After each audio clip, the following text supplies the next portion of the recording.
Okay, बिस्मिल्लाहिर्रहमानिर्रहीम।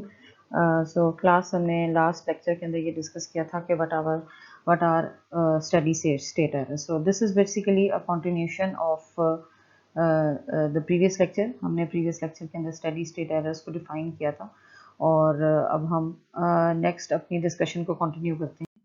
सो यहाँ पर अगर आप देखें तो हमारे पास फर्स्ट ऑफ ऑल हम अपनी डिस्कशन को प्रीवियसली रिकॉल करें तो हमने 3 टाइप की इनपुट्स एक्सप्लेन की थी। एक हमने स्टेप इनपुट बताई थी, एक हमने रैंप इनपुट बताई थी और एक हमने पैराबोला बताया था। इन तीनों के केस के अंदर स्टेप के केस के अंदर ये स्टेडी स्टेट एरर आता था, रैंप में ये आता था और पैराबोला में ये आता था। अगर आप इनके डिनोमिनेटर्स को गौर से देखें तो हमारे पास डिनोमिनेटर के अंदर ये एक फंक्शन आ रहा है that is limit G of S. So हम यहाँ पर अब 3 कॉन्स्टेंट्स डिफाइन करेंगे जिनको हम स्टैटिक एरर कॉन्स्टेंट्स कहेंगे। वन इज के पी जो कि इक्वल होगा जी ऑफ एस के और उसके ऊपर लिमिट आप अप्लाई कर देंगे एस अप्रोचेस टू 0। दूसरा कांस्टेंट हम डिफाइन करेंगे, इस कांस्टेंट को हम के पी इसलिए कह रहे हैं because it is a constant position. अगर आपको याद हो तो हमने प्रीवियसली ये बताया था कि unit step is a constant position input और इसको हमने कांस्टेंट वेलोसिटी और पैराबोला को हमने कांस्टेंट एक्सेलरेशन कहा था। सो इसी बेसिस के ऊपर हम 3 कांस्टेंट्स डिफाइन करेंगे, के पी, के वी एंड के एस के ए। तो हमारे पास ये जो फर्स्ट कांस्टेंट आया this was for step input और ये हमने वहीं से लिया है जो डिनोमिनेटर के अंदर फंक्शन आ रहा था लिमिट जी ऑफ एस से।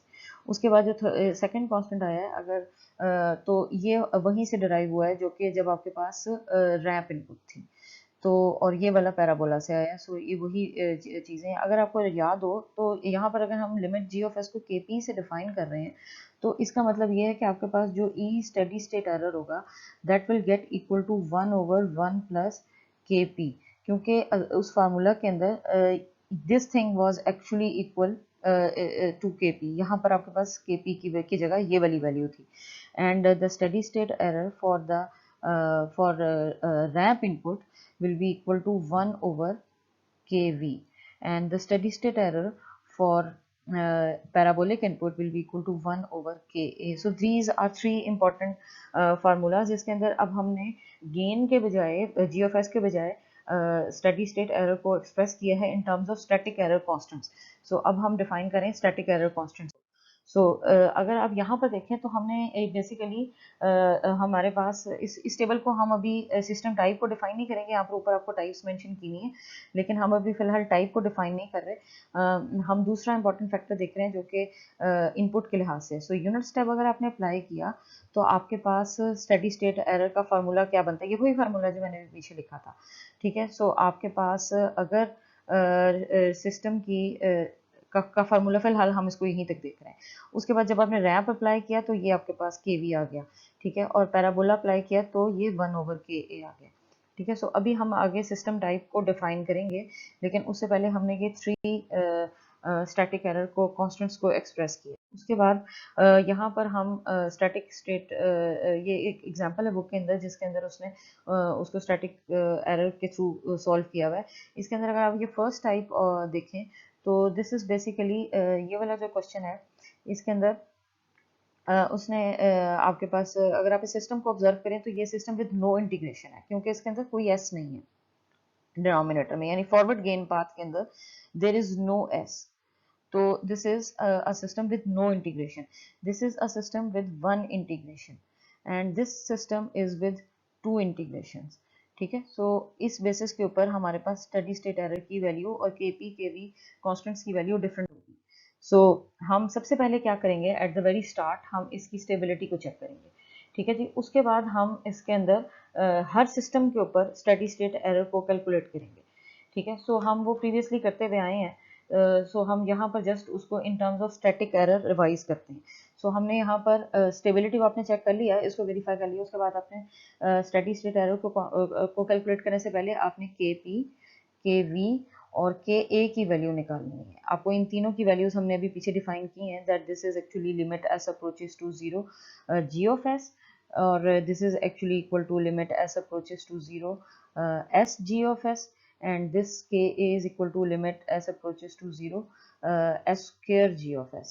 सो ये हमारे पास के पी के वी और इनकी वैल्यूज़ आ गई। उसके बाद हमारे पास हमें स्टेडी स्टेट एरर का भी फार्मूला हमने पीछे कैलकुलेट किया है कि वो हमारे पास 1/1 प्लस के पी होता है, एंड देन ये स्टेडी स्टेट एरर होता है 1/1 प्लस 1/के V, and the last is for ramp for parabolic input this is equal to 1/के ए। सो अगर हम इनके अंदर वैल्यूज पुट करते हैं तो हम ये देखते हैं कि जब आप यूनिट स्टेप के लिए वैल्यू निकालते हैं तो हमारे पास जो for the unit step input है this comes out to be a constant value, ठीक है, और ये हमारे पास इन्फिनिट आता है और ये भी हमारे पास इन्फिनिट आता है, ठीक है। उसके बाद जब हम इसको इसकी सिस्टम की टाइप चेंज करते हैं, जैसे आप उसने पीछे आपको सिस्टम तीन तरह के दिए हुए थे, with no integration and with one integration and with two integration. So उन तीनों के ऊपर इन एरर्स की वैल्यू को डिफरेंट निकलेगी। सो इस बेसिस के ऊपर ये वही कैलकुलेशन हमने की हुई है। देखिए फर्स्ट टाइप है जब आप सिस्टम विद नो इंटीग्रेशन को यूज कर रहे थे तो हमारे पास फर्स्ट जो यूनिट स्टेप था उसके ऊपर एक कांस्टेंट वैल्यू आ रही थी, बाकी दोनों इन्फिनिट आ रहे थे, और नेक्स्ट के केस के अंदर डिफरेंट आएगी वैल्यू। सो यहाँ पर हम सबसे पहले इसका मतलब ये है कि आपके पास सिर्फ आर ऑफ एस इंपॉर्टेंट नहीं है, हमारे पास सिस्टम की टाइप भी इंपॉर्टेंट है। सो ये मैंने आपको फर्स्ट लेक्चर में भी बताया था कि स्टेडी स्टेट एरर जो सा है वो हमारे पास इन दो चीज़ों के ऊपर डिपेंड कर रहा होगा कि आपके पास आर ऑफ एस क्या है और सिस्टम की टाइप क्या है। सो अब हम सिस्टम की टाइप को एक्सप्लेन करते हैं। हमारे पास डिनोमिनेटर के अंदर जो ये एस आएगा उसकी पावर जो भी होगी वो सिस्टम की टाइप होगी। सो एस की पावर अगर जीरो है यानी नो एस है, कोई एस नहीं है, जिसको हम सिस्टम विद नो इंटीग्रेशन कह रहे थे, that will be a type zero system, ठीक है जी। और जिसकी वैल्यू एस अगर अकेला आ रहा है जैसे हमारे पास केस होता है G S into S plus two S plus three, तो इसके अंदर एक एस अकेला आ रहा है, so this is type S की वैल्यू वन है, so this will be type one system, ठीक है जी। और अगर यहाँ पर एस स्क्वेयर आ जाए तो यहाँ पर एस स्क्वेयर की वैल्यू टू हो गई है, so this is type two system. So ये दो टाइप थ्री टाइप के सिस्टम्स की टाइप में डिफाइन की। सो अब हम इस टेबल को एक दफा दोबारा देखते हैं। ये वही टेबल है जो भी मैंने प्रीवियसली डिस्कस किया था। सो यहाँ पर आपके पास the moment you have a type zero system, type zero के सिस्टम का मतलब ये होगा कि आपके पास जो system with no integration in denominator में ऐसा अकेला नहीं है, इसकी है ही नहीं। सो उस केस के अंदर the thing is to remember कि आपके पास जब यूनिट स्टेप अप्लाई करते हैं तो the value is always a constant value. ये वो स्टैटिक जो आपके पास एरर आता है that comes out to be a constant type value, और जो बाकी दोनों के लिए है वो इन्फिनिट आता है। उसके बाद हम इसको देखते हैं। ओके, सो हम यहाँ पर इसको सेपरेट कर देते हैं। अब हम आ जाते हैं टाइप वन सिस्टम के ऊपर। तो टाइप वन सिस्टम के लिए चूंकि डिनोमिनेटर के अंदर एक ऐसा आ गया होगा, इसलिए आपके पास जो यूनिट स्टेप के लिए आता है that comes out to be infinite, और सेकंड के वी जो सा है that comes out to be ये स्टैटिक एरर कांस्टेंट आता है, एंड द थर्ड वन आपके पास स्टेडी स्टेट एरर की वैल्यू इन्फिनिटी आती है। और सिमिलरली इनकी वैल्यूज स्टैटिक एरर कांस्टेंट्स की भी वैसे ही चेंज होंगी। इनकी वैल्यू का सिर्फ इतना फर्क पड़ेगा कि आपके पास ये सारी की सारी डिनोमिनेटर में है, जितने भी के P K we static error constants हैं वो सबके सब डिनोमिनेटर में है, ठीक है। सो थर्ड टाइप के ऊपर हम आ जाते हैं, दैट इज टाइप टू जो सिस्टम होगा जिसके अंदर एस स्क्वेयर होगा डिनोमिनेटर के अंदर।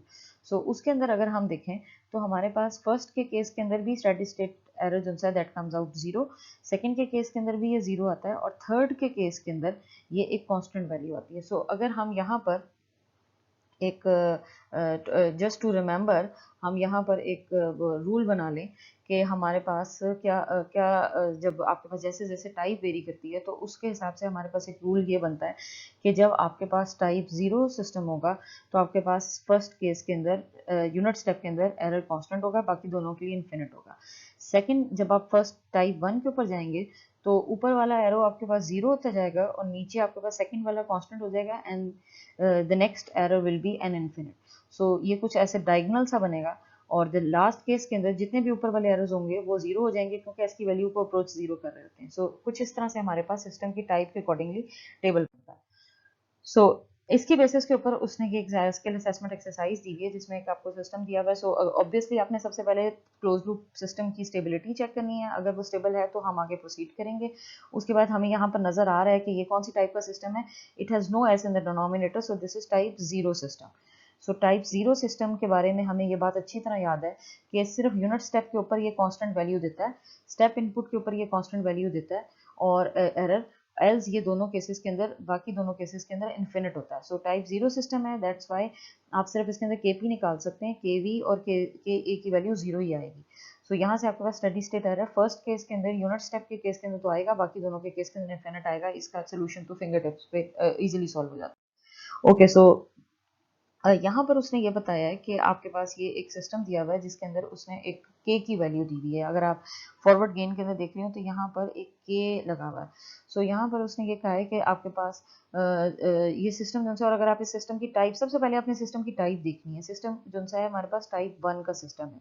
सो क्योंकि इसके साथ डिनोमिनेटर में एस है, सो टाइप 1 के सिस्टम के लिए रिकॉल करें कि क्या था कि टाइप 1 के सिस्टम के अंदर आपके पास जो यूनिट स्टेप था उसके लिए स्टेडी स्टेट एरर 0 होता था, और सेकंड केस जो हमारे पास रैंप था उसके लिए स्टेडी स्टेट एरर हमारे पास कोई कांस्टेंट नंबर आता था। सो हम इसको रैंप के लिए ही सॉल्व करेंगे। उसने ये कहा है कि फाइंड द वैल्यू ऑफ के। एक्चुअली ये जो फीड फॉरवर्ड पाथ के अंदर गेन के अंदर के की वैल्यू हमने वो फाइंड करनी है। किस लिए फाइंड करनी है? जब आपके पास 10% एरर हो, ठीक है। सो इसका मतलब ये है कि हम सिर्फ इसको रैप के लिए देख सकते हैं, क्योंकि रैप पे ही उसका एरर कांस्टेंट आता है।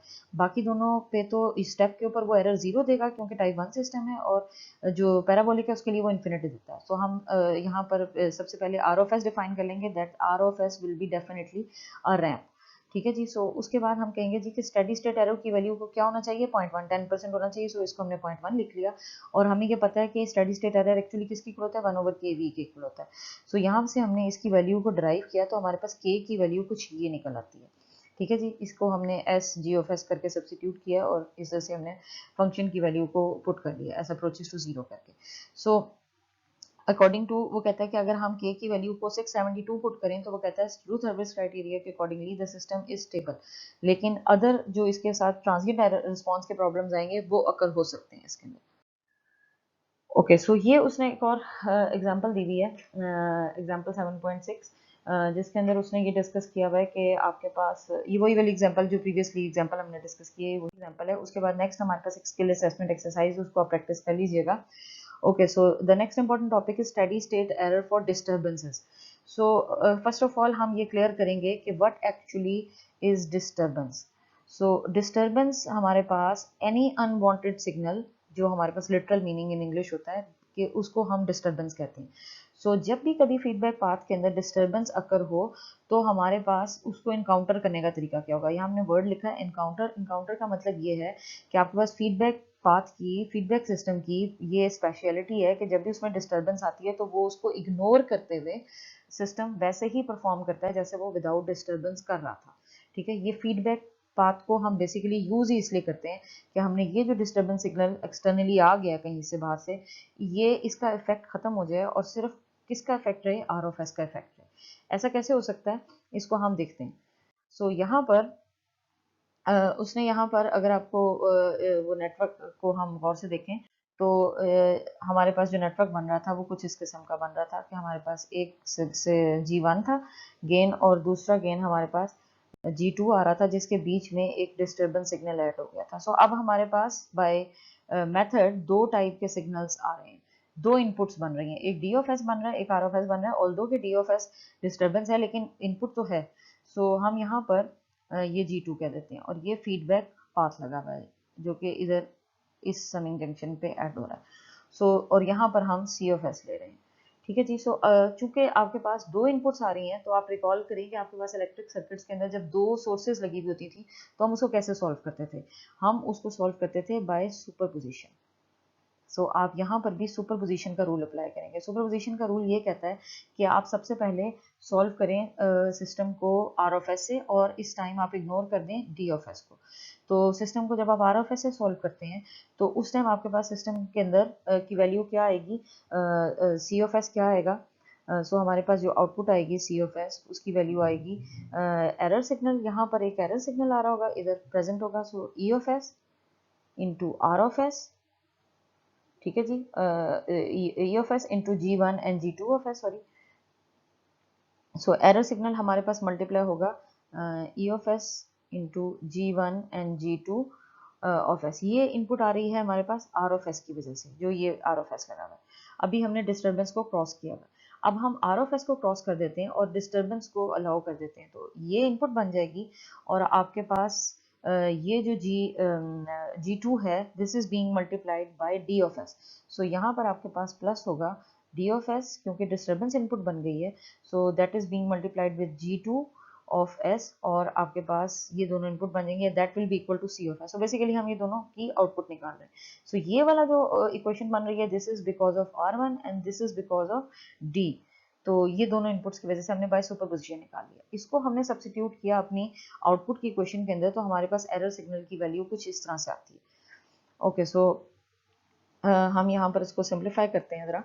एरर सिग्नल की वैल्यू निकालने के बाद, क्योंकि हम ई ऑफ एस की वैल्यू निकाल रहे थे, क्योंकि अब हमने डिस्टर्बेंस सिग्नल की प्रेजेंस में स्टेडी स्टेट एरर को देखना है, सो उसके अकॉर्डिंगली हमारे पास ये एक इक्वेशन बनती है।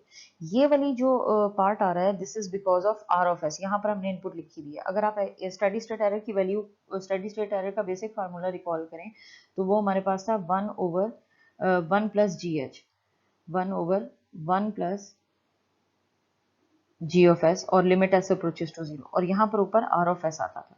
सो इस केस के अंदर भी स्टेडी स्टेट एरर का फार्मूला यही है, यहाँ पर ऊपर r ऑफ s आ रहा है और यहाँ पर d ऑफ s आ रहा है, क्योंकि एक केस के अंदर आपके पास इनपुट जो सी है वो d ऑफ s है और दूसरे केस के अंदर r ऑफ s है। सो ये एक पार्ट बन गया जो कि r ऑफ s की वजह से आ रहा था, और ये दूसरा पार्ट बन गया जो कि डिस्टर्बेंस सिग्नल की वजह से आ रहा था। ठीक है जी। सो इसके ऊपर हमने लिमिट s अप्रोचेस टू 0 लगाया, और ये जो रिमेनिंग आपके पास वैल्यू आ रही है कि डिनोमिनेटर के अंदर G1 और G2 मल्टीप्लाई हो रहा है, और इसके अंदर आपके पास इस पार्ट के अंदर आपके पास भी अगेन ऊपर G2 आ रहा है। ये हमने इस इक्वेशन से 7.60 से डिराइव किया। सो हमारे पास स्टेडी स्टेट एरर बन गया for when R of S, ये R ऑफ S के लिए स्टेडी स्टेट एरर का पार्ट बन गया, और ये डिस्टर्बेंस के लिए स्टेडी स्टेट एरर का पार्ट बन गया। ओके, सो यहाँ पर अगर हमारे पास ये उसने एक क्वेश्चन दिया हुआ है जिसके अंदर उसने कहा जी कि स्टेडी स्टेट एरर कैलकुलेट करें फॉर दिस कंट्रोलर, जिसके अंदर G1 की वैल्यू ये है एंड G2 की वैल्यू ये है, और हमने सबसे पहले तो हम स्टेडी स्टेट एरर निकालने से, और स्टेडी स्टेट एरर हमने find the steady state error due to the step disturbance. So basically step input हम अप्लाई कर रहे हैं, तो आप किस केस के अंदर डिस्टर्बेंस के ऊपर, डिस्टर्बेंस को गिवन दिया है इसने, तो हमने क्या निकालना है इसके अंदर ई ऑफ डी निकालना है, और ई ऑफ डी का फार्मूला आपके पास क्या है, डी ऑफ एस ऊपर आएगा और नीचे आपके पास डिनोमिनेटर में आएगा 1/G2 बाय फार्मूला जो पीछे हमने सॉल्व किए है एंड G1। सो इसकी वैल्यू को अगर आप सब्स्टिट्यूट करेंगे तो आपके पास रिजल्टेंट में आंसर आ जाएगा। ठीक है जी। सो और इसके अंदर अगेन आपके पास इंपॉर्टेंट बात ये है कि आपके पास सिस्टम की टाइप इंपॉर्टेंट होगी। ठीक है जी। सो अच्छा, उसके बाद ये एक स्किल असेसमेंट एक्सरसाइज दी हुई है, उसमें भी उसने ये कहा है कि स्टेडी स्टेट एरर कैलकुलेट करें for the disturbance signal. So E D हम निकालेंगे और उसका फार्मूला भी हमारे पास गिवन है, पीछे हमने सॉल्व किया हुआ है। आइदर आप उसको ये लिखें कि आप G2 को ऊपर लिख दें और G1 1 प्लस G1 G2 कर दें और लिमिट s अप्रोचेस टू 0, और यहाँ पर ये s अपेंड हो जाएगा और d ऑफ s आ जाएगा। ये फार्मूला बुक में फार्मूला आपके पास गिवन है। सो हम इसको, ये स्किल असेसमेंट एक्सरसाइज है, इसके अंदर आपने सिंपली उसको कैलकुलेट करना है for the step disturbance, again for the step disturbance. So r of s को आप 1 पुट कर देंगे। ओके जी। सो उसके बाद हम नेक्स्ट एक और इम्पॉर्टेंट टॉपिक है हमारे पास, दैट इज सेंसिटिविटी। हम सेंसिटिविटी को थोड़ा सा डिस्कस करते हैं। सेंसिटिविटी हमारे पास बेसिकली ये है, डिफाइन करेंगे कि the degree by which changes in parameters affect a systems transfer function. So suppose करते हैं कि हम यहाँ पर इसकी एग्जांपल को कुछ इस तरह से लेते हैं कि हमारे पास एक फंक्शन है और वो फंक्शन की वैल्यू है जी k ओवर k प्लस ए। सो सपोज करें कि आपके पास k की वैल्यू 10 है और a वो पैरामीटर है जिसकी वैल्यू चेंज हो सकती है। सो इनिशियली a की वैल्यू 100 थी, और लेटर ऑन हमने a की वैल्यू को, अगर a की वैल्यू 100 है तो इस हिसाब से जो आपके पास f की वैल्यू आएगी इनिशियल, दैट विल बी 0.091। उसकी वजह ये है कि ये कैसे निकालेंगे हम 0.091, ये ऐसे निकलेगा कि आपके पास ऊपर 10 हो गया और नीचे 10 प्लस 100 यानी 110 हो गया, तो उसकी वजह से आपके पास 0.091 आ जाएगा। अच्छा, लेटर ऑन हमने a को चेंज करके 300 कर दिया, यानी ये कितना चेंज आया हमारे पास a के अंदर 200% का चेंज आया। अब अगर आप f की न्यू वैल्यू निकालते हैं तो वो हमारे पास निकलती है f की न्यू वैल्यू 0.032। सो अगर हम अब इस टाइम चेंज देखेंगे तो हमारे पास 0.091 से 0.032 65% चेंज है। तो अगर ये चेंज 0 हो जाता, यानी चेंज होता ही ना, सपोज आपने 300 कर दी थी इसकी वैल्यू और सिस्टम चेंज होता ही ना, तो हमारे पास सिस्टम की सेंसिटिविटी आइडियल होती कि आपके पास अब हम लेट्स यहाँ पर डिफाइन करते हैं कि बेसिकली पैरामीटर होता क्या है। पैरामीटर का मतलब ये है कि अगर आपके पास एक कंट्रोल सिस्टम बना हुआ है और उसके अंदर आप टेम्परेचर को वेरी करते हैं। सो सपोज आपके पास टेम्परेचर वेरी हो रहा है, या आपके पास कोई रेजिस्टेंस वेरी हो रही है, कोई और पैरामीटर वेरी हो रहा है, तो उसके वेरी होने की वजह से जो फंक्शन है, कोई फंक्शन कुछ भी हो सकता है, function can be a transfer function, a close loop transfer function, T of S, C of S, कोई भी फंक्शन हो सकता है, उसकी वैल्यू चेंज ना हो, टेम्परेचर चेंज होने से इसकी वैल्यू चेंज ना करे, तो इसको हम सिस्टम की सेंसिटिविटी डिफाइन करेंगे।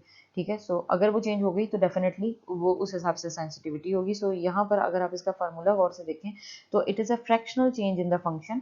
सो फंक्शन, ये सेंसिटिविटी आप किसी भी पैरामीटर की किसी हिसाब से भी निकाल सकते हैं। सो यहाँ पर fractional change in function with respect to the fractional change in parameter. So parameter वो फंक्शन, वो वैल्यू होगी जो कि चेंज हो रही है और उसका इफेक्ट फंक्शन के ऊपर क्या पड़ रहा है। सो फ्रैक्शनल चेंज को हम हमेशा डेल एफ ओवर एफ से रिप्रेजेंट करते हैं। और सो जब आप इसका फार्मूला डराइव करेंगे तो कुछ इस तरह से एक सेंसिटिविटी का फार्मूला बनता है। सो इसको हम यहाँ पर एक एग्जांपल में देखते हैं। उसने यहाँ पर एक ट्रांसफर फंक्शन दिया हुआ है, क्लोज लूप ट्रांसफर फंक्शन। हम सबसे पहले इसे क्लोज लूप ट्रांसफर फंक्शन निकाल लेते हैं। क्यों? क्योंकि उसने ये कहा है कि आप ये बताएं कि क्लोज लूप ट्रांसफर फंक्शन का इफेक्ट। सो अब फंक्शन क्या हो गया हमारे पास, ट्रांसफर फंक्शन, मैंने भी आपको पीछे बताया था, और पैरामीटर क्या हो गया, ए, के ए पैरामीटर के चेंज होने से ट्रांसफर फंक्शन के ऊपर क्या इफेक्ट आता है।